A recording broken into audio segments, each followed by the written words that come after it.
கர்த்தாவே, என் கைகளை உமக்கு நேராக விரிக்கிறேன். வறண்ட நிலத்தைப் போல் என் ஆத்துமா உம்மேல் தாகமாயிருக்கிறது. கர்த்தருக்குள் பிரியமானவர்களே, உங்கள் அனைவருக்கும் இனிய காலை வணக்கங்கள். கர்த்தரை தேடுகிறதிலும் உணர்கிறதிலும் நாம் மிகவும் வாஞ்சியோடு இருப்போமாக.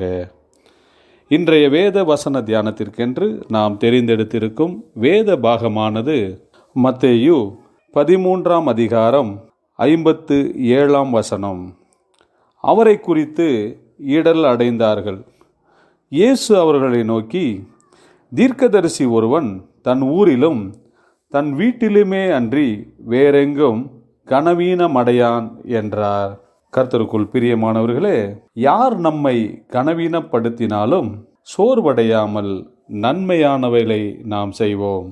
இன்றைய வேத தியானத்தின் தலைப்பு, தேவனுடைய ஊழியத்தை தொடர்ந்து செய்வோம் என்பதே. ஆண்டவராய் இயேசு கிறிஸ்து தேவனுடைய ராஜ்யத்தை குறித்து, அதனுடைய மேன்மையை குறித்தும் பல பட்டணங்களிலும் கிராமங்களிலும் பிரசங்கித்து வந்தார்.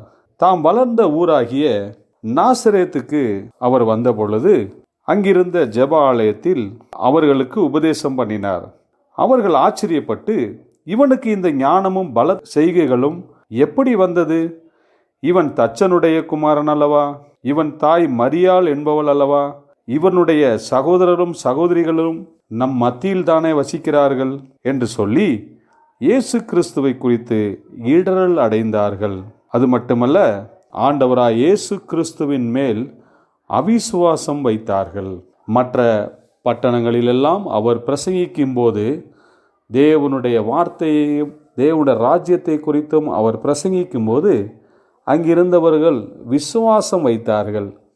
ஆனபடியால் அநேக அற்புதங்களும் அதிசயங்களும் நடந்தது. ஆனால் இயேசு வளர்ந்த ஊரிலோ அவர் மேல் இடரல் அடைந்தது மட்டுமல்ல, அவிசுவாசமும் அடைந்தார்கள். பிரியமானவர்களே, நாமும் கூட தேவனுக்காக இதுபோல் சொந்த ஊரில் அவமானப்பட நேரிடலாம். கேலி பரியாச வார்த்தைகளை கேட்க நேரிடலாம். ஆனாலும் கூட தேவனுடைய ராஜ்யத்திற்காக, அதனுடைய மேன்மைக்காக, தேவனுடைய ஊழியத்திற்காக நாம் ஒரு நாளும் பின்வாங்கி போகாதபடிக்கு, சோர்வடைந்து போகாதபடிக்கு தேவனுக்காக நிற்போமாக. ஆண்டவராய் இயேசு கிறிஸ்து நாசரேத் ஊரில் யார் என்ன பேசினாலும், யார் என்ன கனவீனப்படுத்தினாலும் அதையெல்லாம் கவனிக்காமல், சோர்ந்து போகாமல், அவமானங்களை எண்ணாமல், அவர் தேவனுடைய ராஜ்யத்திற்காக, அதனுடைய வளர்ச்சிக்காக, தேவனுடைய ராஜ்யத்தில் அநேகரை கொண்டு வந்து சேர்க்கும்படியாக அவர் அத்தனை அவமானங்களையும் தாங்கிக் கொண்டார். அத்தனை அவமானங்களையும் சகித்து கொண்டார். அதே போல நாமும் யார் என்ன சொன்னாலும், யார் என்ன செய்தாலும் அதையெல்லாம் கவனிக்காமல் தேவனுக்காக தொடர்ந்து முன்னேறுவோம். அதற்குண்டான பலனையும் கிருபையையும் வல்லமையையும் கர்த்தர் நமக்கு கொடுத்து நம்மை பலப்படுத்துவாராக. ஜெபிப்போம். அன்பின் பரலோக பிதாவே, உம்முடைய நாமத்திற்கு ஸ்தோத்திரம் உண்டாவதாக. பலனையும் கிருபையும் நீர் எங்களுக்கு தருவீராக. தொடர்ந்து உமக்காக, உம்முடைய ராஜ்யத்திற்கென்று உழைக்க எங்களுக்கு தேவன் கிருபையும் பலனும் தருவீராக.